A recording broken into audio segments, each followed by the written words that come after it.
Hey guys, and welcome to Airsoft Tech Talk episode 2. Now, I know it's been a very long time since I last posted one of these videos, and that's totally my fault. I've been crazy busy over the past month and a half. It's just school. I'm a senior this year, so I gotta keep in mind colleges and start applying for scholarships and stuff to that effect. And I've been having to work a little more on guns and mowing. But now it's getting cold, so I can't mow anymore. That's a good thing because I can post more videos. But rest assured, I'm going to start doing these once a week now. From now on, I'm going to try my best to do them once a week. But without further ado, let's get down to the questions. NY Black Panthers Airsoft asks, what is your opinion on VFC internals? Okay, so VFC internals are really not that great in my opinion. There's just a lot of things about them that they do that I don't like. First and foremost being the terrible piston. It's just made out of this really weird nylon material. I can't remember the material off the top of my head, but it breaks really easily because it's not impact resistant. Polycarbonate, that's the name of the material. It's a polycarbonate piston, and it's just this clear, nasty, junky color that just isn't good for piston material, such as like the teeth. They just shred, and for impact, they just cracks and fractures and all kinds of stuff.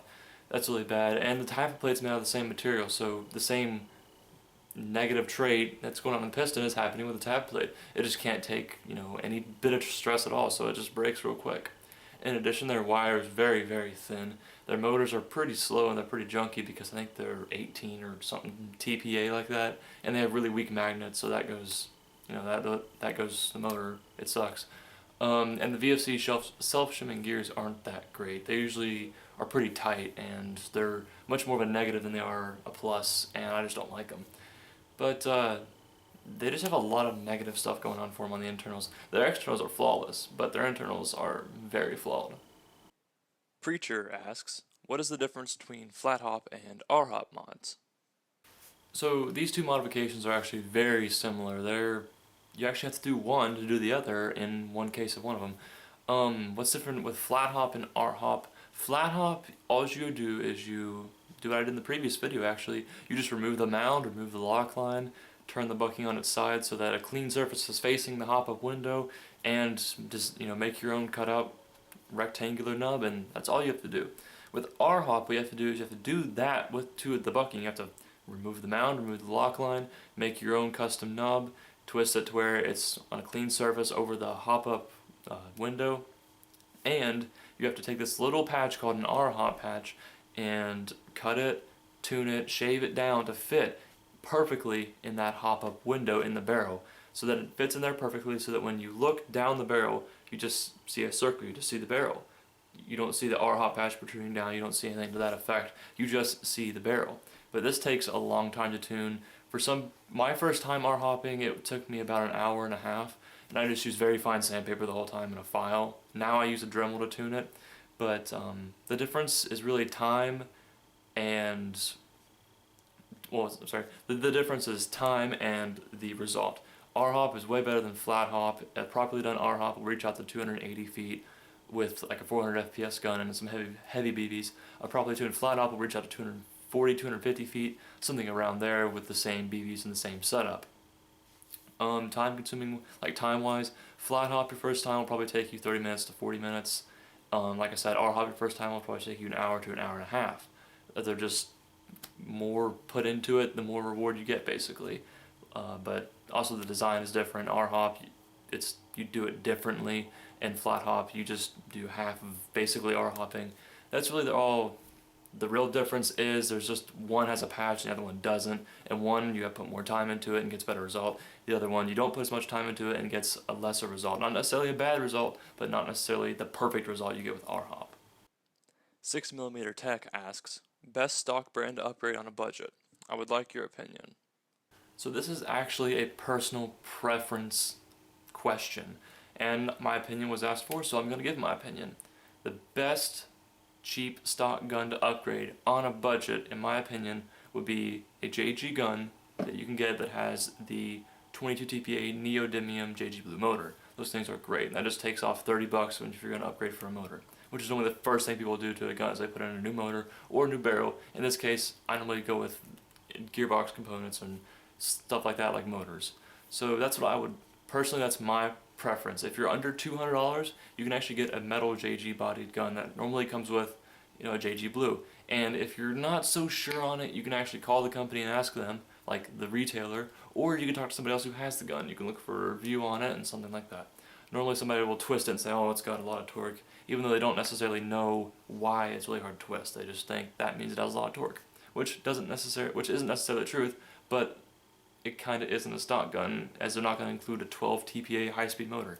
More than likely it's going to be the 22 TPA JG Blue motor. But in my opinion, a JG gun around $180 is the perfect gun to upgrade on a budget, because it comes with the metal body, it comes with the JG Blue motor, it comes with a nice piston, and the gearbox shells are pretty strong actually. And they're around 7mm gearbox shells, so they're not very tiny 6, but they're not nice 8mm ones. But yeah, that's what I would pick, honestly, because if you can eliminate the motor, that's $30. If you can get a nice shell, then you're not going to have a ton of money to pour into it in case it breaks on your upgrade. So that's what I would do. I'd get a nice JG gun that has a JG Blue motor. I think they're around $180 to get something like that. I could be mistaken, but I think that's about right. B-Man57 asks, top 5 must-have upgrades into a stock/semi-upgraded gun. This is a really good question. I'm glad somebody finally asked me it, because I've been looking forward to answering this one. Okay, so the 5 best upgrades to put into any stock gun. This is my opinion, and I'll give you the reason why it's my opinion, and I'll back it up with facts and experience. The first thing I would replace is the motor. The motor is the most essential part of the internals, I think, because it determines how fast your gun's firing, how much of a spring it can pull, how fast it can pull it, and how efficient your system is. That's what I would do. Any motor really does the job, as long as you're not. I mean, if you pick a 32 TPA motor, you're going to get a really slow setup. So I would honestly go with a 16 TPA motor, because it's the most versatile, and they're pretty cheap at around $30. Second thing I would get, I will put in a piston. A new SHS Blue piston that has a full metal rack. Those things are very durable, and they can very well last the amount of RPS your motor is going to give your gun, so that your piston doesn't strip. If you kept the piston stock, that's a weak point, and more than likely it's going to strip out at 30 RPS on a 16 TPA motor. 26, 27, sometimes 30 RPS at least on a 16 TPA motor. So that's the second thing I'd replace. You'd also want to correct angle of engagement with that, and probably switch cheese just a little bit. The third thing I'd replace the MOSFET, or I'd put in a MOSFET, not replace it. I would put in a MOSFET, a small 3034 base MOSFET, and I'd put Deans on that. Deans I don't really count itself as an upgrade. I would count that with the MOSFET, because that's just two things that you do together, in my opinion. So the MOSFET and Deans, so you can prevent trigger arcing, because more than likely you want to use a 1 volt LiPo with this setup. So that's the next thing I would do. Now, the fourth thing I would do is I would replace the spring guide. The spring guide on most guns is a junky, non-ball bearing, nylon spring guide. It just doesn't do its job, and it can kill the spring over time, especially if you're going to turn this into a mid-speed setup around 25 to 30 RPS. You're going to wear down that spring if you don't have a ball bearing spring guide. So I'd get an SHS CNC ball bearing spring guide. That's what I would get. Now the fifth and last thing I would get is a new spring.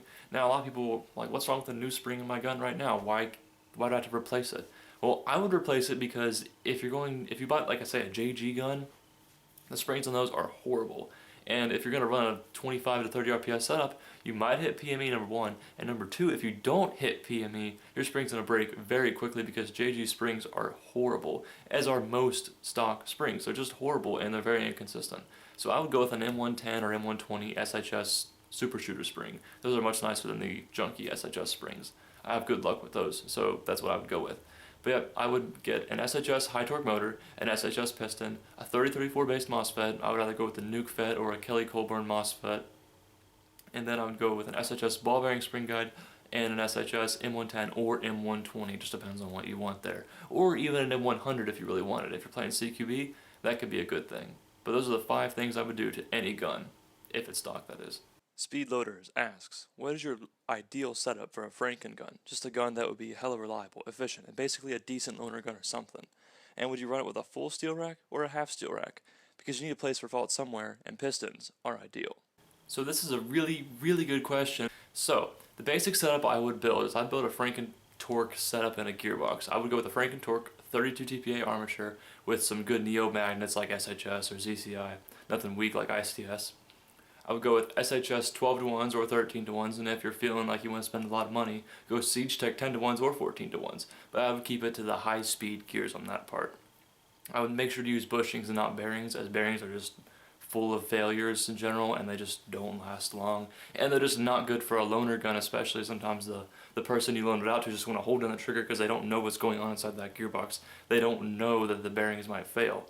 So I would go with bushings for that. In addition, I would use an SHS 15-tooth steel rack piston, and I'm going to get to that later in a second here. But I would go with that. I would go with an M110 spring and a ball bearing spring guide if your gun already doesn't have one. I would go with a metal cylinder head and a good air nozzle and a good tappet plate, and definitely a MOSFET. And I'd probably replace the cutoff lever too, because most cutoff levers are just junky. And I would replace it with an SHS cutoff lever. All this together, and you're looking at around 21 RPS with a good 11.1 volt battery with instantaneous trigger response. There's going to be no lag at all in that setup, and almost no overspin. So you're looking at a very efficient, very reliable, and just an awesome gun all around. Now about the piston. Particularly, this question gets around to another question that asks me if I'd run a full steel piston or one that has plastic pickup teeth, because they say you need a point of contact. A point of failure. However, I kind of disagree, because I've never actually broken an SHS 15-tooth piston. I've never broken one ever. I've come close to it, but I've never actually broken one. I have a 50 RPS DSG that has one, and it works just fine. Full steel rack SHS. I have a 40 RPS SSG setup that runs a SHS piston, yet again, full steel rack. And the only gun I have that doesn't run a full steel rack is my P90. It uses a heavy Lonex red piston because I was going for jewel creep in that build. But that's the only reason why it has that piston. And I just had it laying around, I didn't want to spend money on another one. So my whole viewpoint on this is that I've never broken one, an SHS piston that is, besides the 19-tooth ones that were just horrid. So I don't really see a reason in having a point of failure, because I've never had that failure occur. Now, if it does occur, it almost always just breaks off the pickup tooth. It never breaks off on the sector gear itself. So you don't have two things that are breaking here. And that's what I've seen. But I've never actually experienced it because I've never had it break. I always get my AOE perfect. I always secure the rack down with some really good super glue, and just make sure that that area right there is not going to fail, or that it has the least chance to fail possible. Now, if you're running something super crazy like an M190 spring on full auto at around 20 RPS, then yeah, I would probably go with Lonex Red or a retro arms piston that has a lot of pickup tooth support and a lot of durability, because the SHS pistons are just known for failing. Though I've never pushed it to its failing point, I wouldn't want to find out what it is in an M190 setup. So that's what I would do with that. If you disagree, feel free, message me or comment below and why you disagree, and we can discuss it. That's fine by me. I'm always up for discussion, and I hope this answers your question to the fullest extent. That'll have to do it for this video, guys. I'm sorry I couldn't get to the other questions, but keep in mind I will get to them later on. If you want to keep asking them and keep reminding me of them, because I'm kind of forgetful, feel free to, so I'll get to them eventually. However, I do have a question for you guys. Do you want me to do a video on motors? This is just a G&G motor right here. What this video would entail is taking apart this motor, checking out every component of it, and explaining TPA, brushes, the armature, magnets, armature shimming, magnet shimming, all that stuff. There won't be a guide on how to take apart motors. It'll just be a guide on understanding the parts, components, and all that stuff of motors. Or I could do a video on my P90. This is my close quarters silent build. It's more of a milsim build, really. The most I'm going to tell you about it is that it's a very slow rate of fire, but it's a very quiet build. And I'll tell you all the parts about it. We'll take it apart and take a look at it. But which video do you guys want me to do next? Do you guys want me to do the motor video, or do you guys want me to do the video on my P90? It's up to you guys. Just say below, or send me a direct message on Instagram, or comment on one of my Instagram videos, and I'll make it as soon as possible. I will see you guys later.